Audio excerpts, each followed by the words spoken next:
I love their animated characters, but those little looks and those little, it just melts your heart.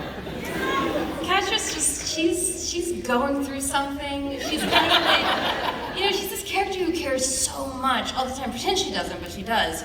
And so like washing out in a horde is a huge deal for her, and then she's just like, screw this. I have nothing to lose anymore. And so she's just suddenly like walking up to huge snake guys and just being like, give me your whip. You know, like she does not care anymore, which is kind of terrifying. Especially for Scorpio. I was like, please don't get yourself killed.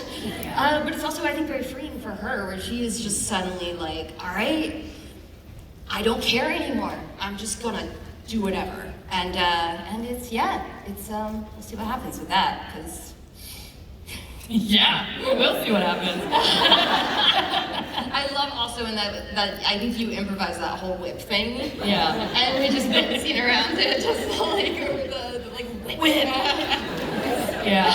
It just felt like such a Scorpio thing to do, to like say what, like have no imagination. Like she's got all enthusiasm but no imagination. Like, yeah, whip, crack, whip. How much improvisation is part of the process with you guys? I mean, obviously the script is fantastic when you get it, but little moments like that, do those creep in often, or is that kind of not the norm? I think they creep in often because Noelle really sets the tone that it's like an open kind of environment, and I feel super free to kind of work within the confines of the story and find little things, and they're always like really enthusiastic about it. So, and they make it in sometimes. It's really fun. We love it, seriously. We write whole scenes around it. Like we write the characters around you guys. So when you bring something that's so you to the character, it's like, of course we're gonna leave it in. That's the character. So I mean, we love it whenever they improvise anything. It's always gold. Do any of you have like favorite lines that you've gotten to say? Yeah. I think my favorite is always Glimmer! It always comes back. It always comes back. We just did one recently, and I was like, oh, here it is. Here it is, classic. I always really like. I remember this was way back in season 1, but there's this part where Bo is like, he's like action hero Bo. He's inspiring the kitchen knights to like fight back against the robots, and he just has this moment where it's like he just is like stringing his bow and he's like, oh, I think the robots are gone, and then they hear him knocking on the door and he's like, gonna go with no, and it's just like really like action hero moment. And it's Bo always so, has new voices. I know. Always so Yeah. fun playing around with it. I know, I love making you do it. It's really fun. My other favorite part is making you guys imitate each other, which is my favorite thing of all. Like, last season when everyone's imitating Catra, that's gold. Like, Oh, that's my favorite. Yeah, that's my favorite. yeah. Scorpia has some good impressions in her repertoire. I think my favorite thing too start as me being an idiot in a record where it was like I was supposed to call the Catra once, and that's when I just started, Catra! Catra! Catra! Which became my favorite record. Just the idea that it's like something like a kid like being like, Mom! You're not looking! You're not looking! And then she gets the attention, she's like, hi. I have a question from Twitter. Agassi wants to know which Hogwarts house would your characters be in, and since she's not here, I'm gonna have Noelle answer about Catra. Do you want to start down there? Yeah. I feel like the best friends squad would be in Gryffindor. Oh, they're classic Gryffindor. Yeah. All of them. Adora's definitely Harry. Yeah. Bo gives me Hufflepuff vibes. I can see that, yeah. I've never read Harry Potter or seen the movies.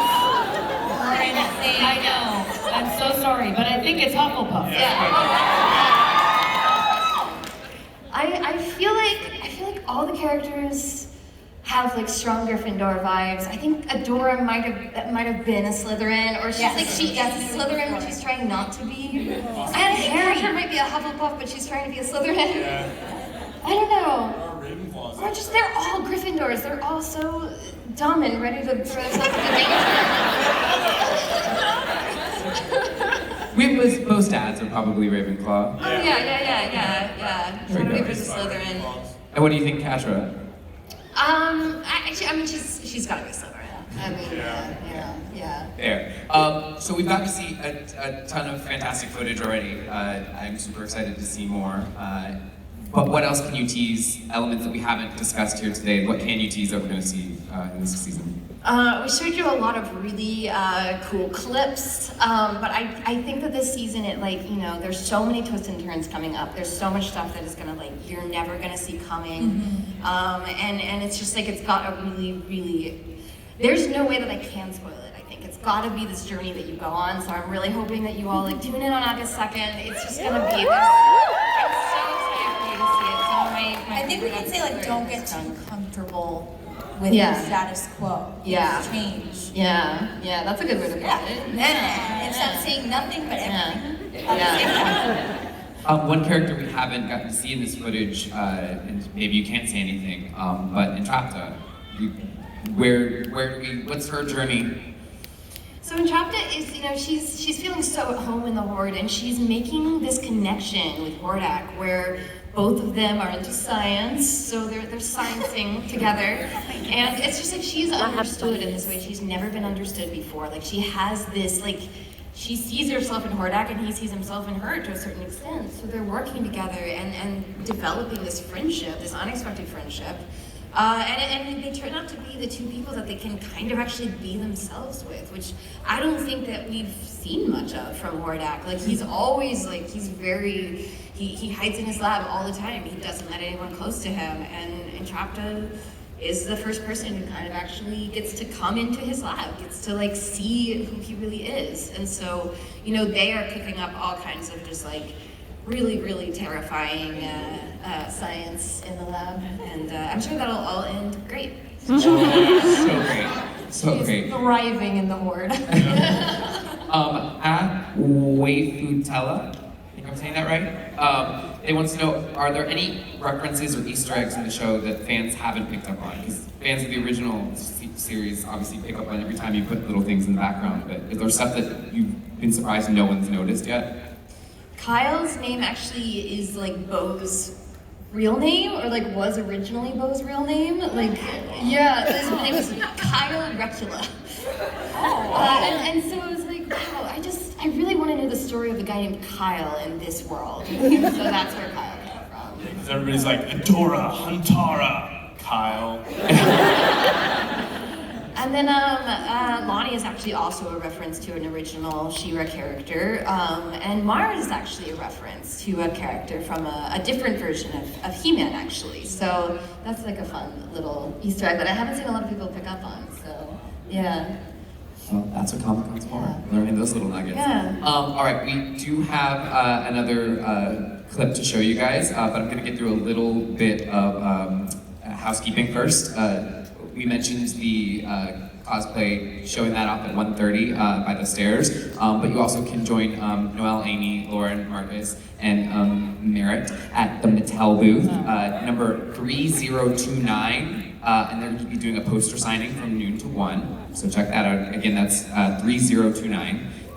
You can stop by Han Cholo booth for limited edition pins, featuring a set of She Ra and Catra, as well as Glimmer and Bow pins. And Scholastic will be releasing the original graphic novel, The Legend of the Fire Princess, this February. The book is based on stories by Noelle, written by Gigi DG, and illustrated by Paulina, I'm gonna try this, or do you know how to pronounce it? Ganesha? Ganesha. Yeah. Sure. There we go. Paulina Ganesha. The Scholastic booth will be giving away samples of the graphic novel while supplies last, so get there quick. Is there anything you want to tease about the book? It's actually, it's based on a story that we toyed with in the writer's room, so it has a lot of lore in it that we never actually put in the show. So it's really cool. It delves a little bit deeper into the characters, it delves a little bit deeper into, I think, a few moments that we didn't quite get to see between Adora and Catra and Scorpia, so it's really great. I'm so excited for you guys to read it. Yeah, so again, Scholastic booth, get there, get that before they run out. New stickers have been added to the She Ra iMessage and Android sticker packs. Yeah, get that. And stay tuned to the She Ra social channels for upcoming birthdays celebrating Seahawk and Bo. Poor Seahawks of Leo. All right, guys. So I'm excited we have the official season 3 trailer to debut here for you guys. if you want to share it, just a little shout out. We actually are going to have it on EW.com as soon as it airs here, so you can watch it 10 million times there. So again, EW.com, go there, check it out for all your Comic-Con needs. But for now, let's check out the season 3 trailer.